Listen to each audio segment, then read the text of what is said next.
This is what Democrats are fighting to save. $20 million for Iraqi Sesame Street, $2 million for Moroccan pottery classes, $11 million to tell Vietnam to stop burning trash, $27 million to give gift bags to illegals before we deport them, millions to help Afghanis grow crops instead of opium. That program was such a success that opium production doubled.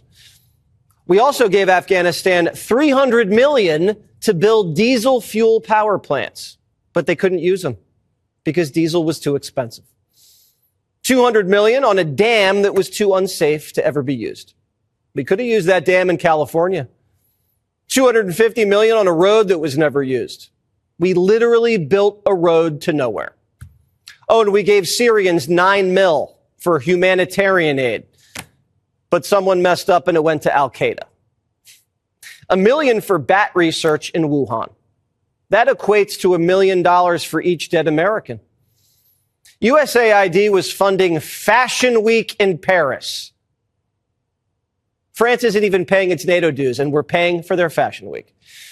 USAID's a $40 billion deep state social justice slush fund. The DOGE team finds an insane amount of corruption led by former President Joe Biden. Former President Barack Obama's presidential library has its lease terminated. And Democrats face even more challenges as Senator John Fetterman drops a bomb on the party. Now, if you guys appreciate the daily updates, please take a second and hit the like button for the video and subscribe to the channel. I've got that, all of that, and more. So let's go ahead and get down to business with the amazing work that Elon Musk and DOGE is doing right now. USAID has encountered a lot of criticism as of late, with DOGE exposing them for their wasteful spending. But all of that pales in comparison to what former President Joe Biden did. Now, I'm pretty sure a lot of you guys remember when Joe bragged about getting rid of a prosecutor who was investigating his son Hunter Biden in Ukraine. Well, if you don't remember that, check this out. I remember going over convincing our team, or others too, convincing us that we should be providing for loan guarantees. And I went over for, I guess, the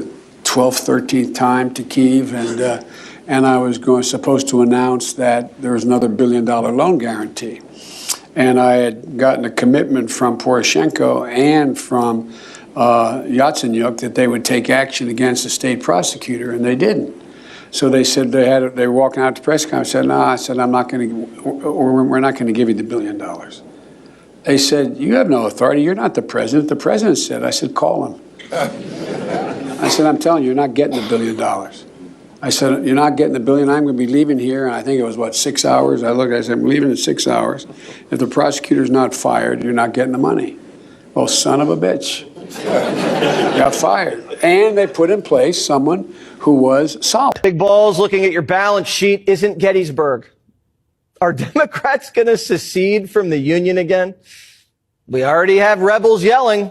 More funding, not less, in research funding theft. More funding, not less. Hey, hey, RFK, hands off the FTA. Hey, hey, RFK, we remember JFK. Fascism is a virus too, and the people who are out here fighting in sub-freezing temperatures, they are the antibodies. We are the antibodies.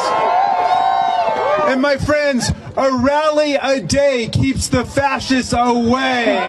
But Elon Musk's work is hardly done, with him reporting to Republicans in a closed-door meeting where he revealed just how much DOGE has saved each taxpayer as of late. Watch. The CEO gathered with dozens of GOP leaders for back-to-back meetings at the Capitol on Wednesday, where he shared updates on the progress of the Department of Government Efficiency, also known by DOGE. You know that by now. Musk telling the roughly 40 senators that DOGE's efforts are saving about $4 million per day. He says they've already cut $105 billion in wasteful spending. That breaks down to over $650 per taxpayer. The CEO telling lawmakers there's more to come.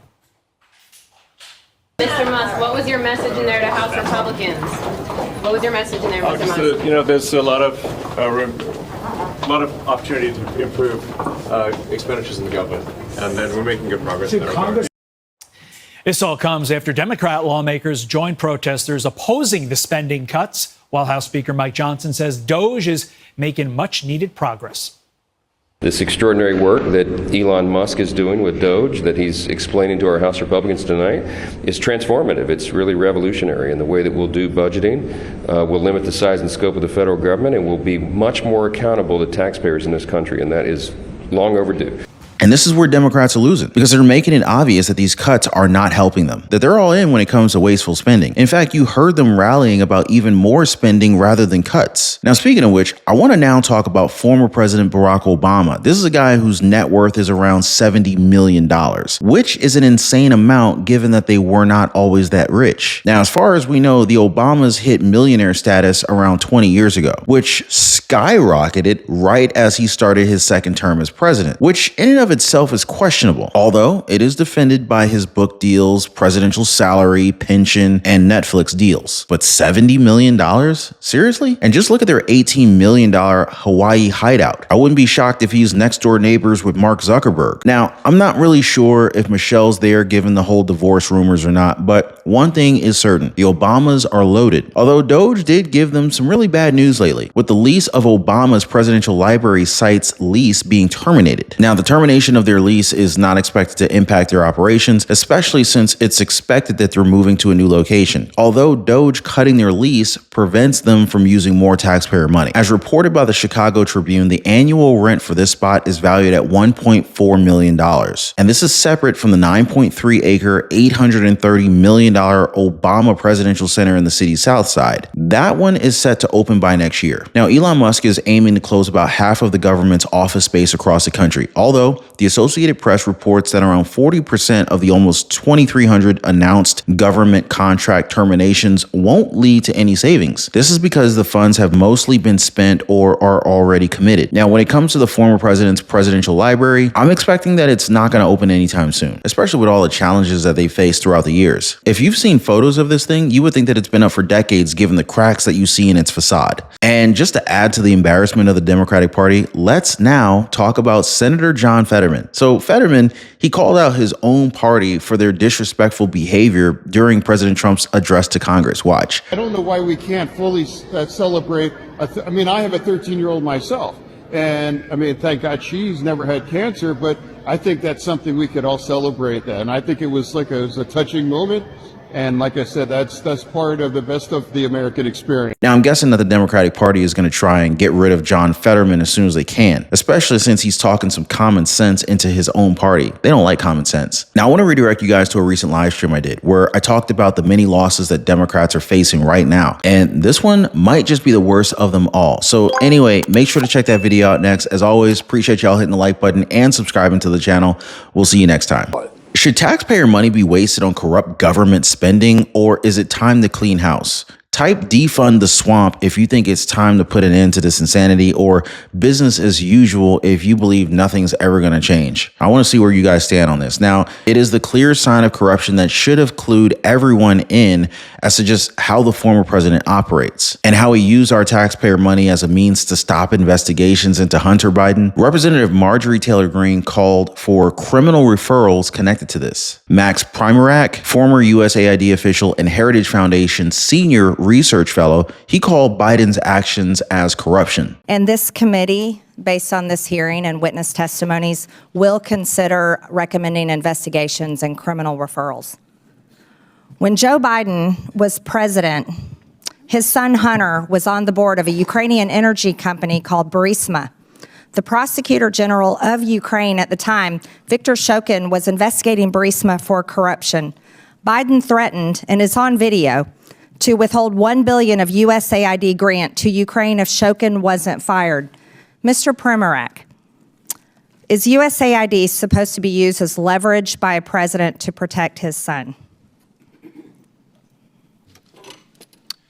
No, we call that corruption. It's kind of hard to argue with that logic. Using taxpayer money to avoid being investigated is a clear show of corruption. And as you guys saw, there's clear evidence of him saying this outright. Greene also asked Primorak what percentage of USAID funding may have been provided to bad actors. or to efforts that don't necessarily have the best interests of the people in mind. Primerac said that the House Foreign Affairs Committee found that USAID was paying out over 50% overhead charges. The Inspector General of USAID called out the agency for not knowing the overhead charges that were being handed out to these actors. The disbursement went up to around $142 billion. Now, just think about that number for a second, guys, and how that could have helped countless Americans here at home. I also have to talk about the sick act that they've been doing when it comes to cats and dogs, with federal workers flying overseas buying cat and dog meat, only to then bring the meat back home to feed it to cats and dogs. All of this is on taxpayer dollars, guys. I can't even comprehend why they would even think to do something like this. And all of these revelations have inspired Democrats to just keep on rallying. That's because they know for a fact that the funding will soon be cut.